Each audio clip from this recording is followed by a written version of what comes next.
ஒரு பெரிய சீன பேரரசர் ஒருத்தர் இருந்திருக்கிறார். அவர் ஒரு நாள் அவங்க நாடு நிறைய வெற்றிகளை அடைஞ்சதுனால ஒரு பெரிய விருந்து கொடுத்திருக்கிறார், நிறைய பேரை வர சொல்லி. அவருடைய குருவாக மதிக்கக்கூடிய ஒரு ஞானி ஒருத்தரையும் வர சொல்லியிருக்கிறார். அவர் வந்திருக்கிறார். வந்த உடனே எல்லாரும் விருந்துக்கு வர்றதுக்கு லேட் ஆகும், வாங்க அப்படி நம்ம ஒரு வாக்கிங் மாதிரி போவோம் அப்படின்ட்டு 2 பேரும் பேசிக்கிட்டே நடக்கிறாங்க.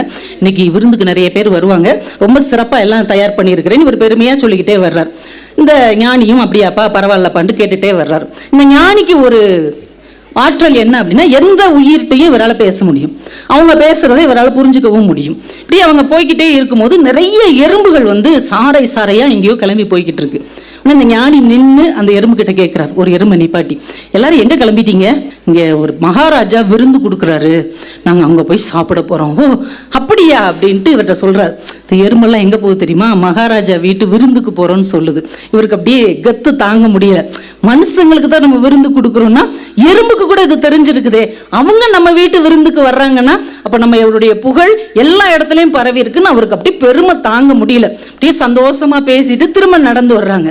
வரும்போது பார்த்தா அந்த எறும்பு கூட்டம் கிழக்கு பக்கத்துல தான் அந்த ராஜாவுடைய அரண்மனை இருக்கு, இது எல்லாம் மேற்கு பக்கம் போய்கிட்டு இருக்கு எல்லா எறும்பும்.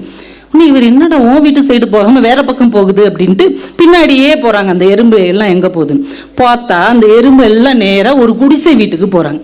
அந்த குடிசை வீட்டுல ஒரு சாதாரண விவசாயி ஒருத்தர் இருக்கிறார்.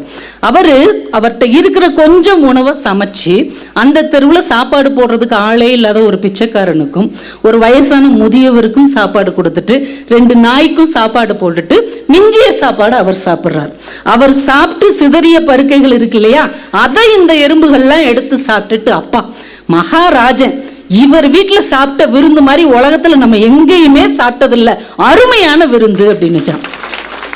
இப்பதான் அந்த பேரரசருக்கு அப்படியே வெக்கமா போயிடுச்சான். நம்ம கிட்ட இவ்வளவு செல்வம் இருக்கிறது, அதை வச்சு நம்ம ஒருத்தங்களுக்கு விருந்து கொடுக்குறோம், இது பெரிய விஷயம் இல்லை.